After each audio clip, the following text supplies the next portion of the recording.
Hello students, welcome to online classes in Abhyuday public inter college Barabanki. इस video में हम 10th class की poetry की 4th poem the nation builders की study करने जा रहे हैं। द नेशन बिल्डर्स को राल्फ वाल्डो इमर्सन ने कंपोज किया है। R.W. इमर्सन का जन्म 1803 और मृत्यु 1882 में हुई थी। पहले मैं पोएम पढ़ता हूँ। स्टैंजा 1 है, not gold but only man can make a people great and strong, men who for truth and honor's sake stand fast and suffer long. Second stanza is, brave men who work while others sleep, who dare while others fly, they build a nation's pillars deep and lift them to the sky. अब इसका हम हिंदी अनुवाद करेंगे। Not gold but only man can make. Ralph Waldo immersion कहता है, सोना चांदी नहीं बल्कि लोग ही एक राष्ट्र को महान बनाते हैं। People great and strong. Not gold but only man can make a people great and strong. सोना चांदी नहीं बल्कि लोग ही एक राष्ट्र को महान और मजबूत बना सकते हैं। Men who for truth and honour's sake stand fast and suffer long. जो लोग सच्चाई और सम्मान के लिए मजबूती से खड़े रहते हैं, स्टैंड फास्ट मजबूती से खड़े रहते हैं, एंड सफर लॉन्ग और एक लंबे समय तक दुखों को झेलते हैं। पहले स्टेंजा में कवि कहना चाहता है कि किसी भी राष्ट्र को शक्तिशाली और मजबूत महान बनाने के लिए सोना या चांदी की आवश्यकता नहीं होती है।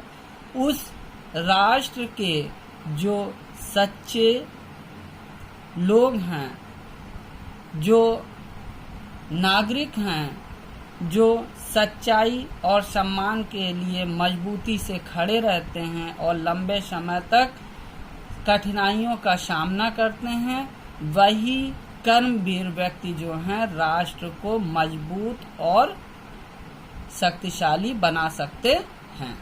Second stanza is, brave man who work while others sleep. बहादुर व्यक्ति जो काम करते हैं वाइल अदर्स स्लीप, जबकि दूसरे सोते हैं।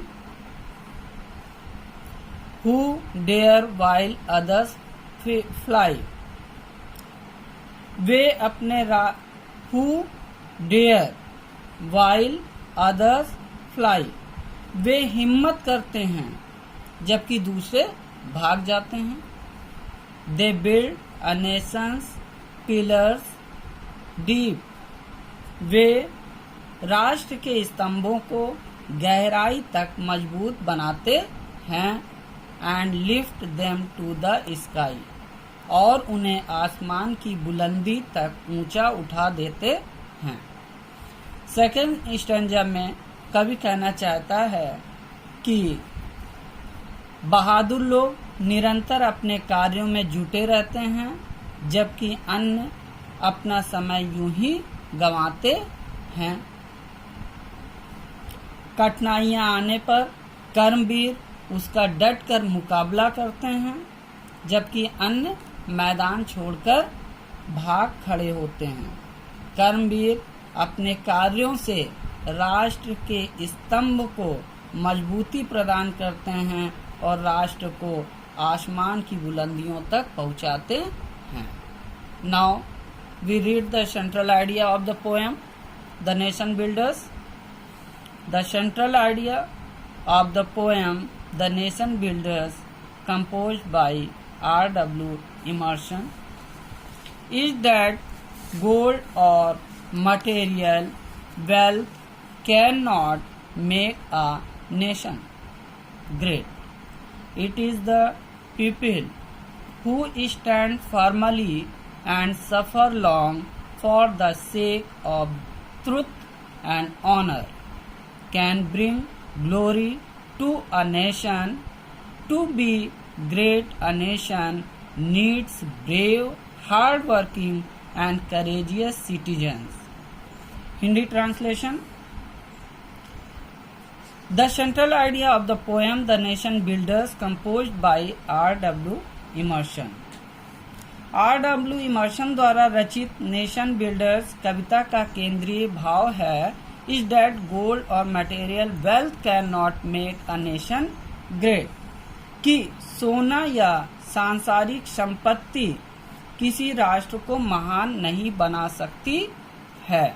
It is the people who stand formally and suffer long for the sake of truth and honor can bring glory to a nation.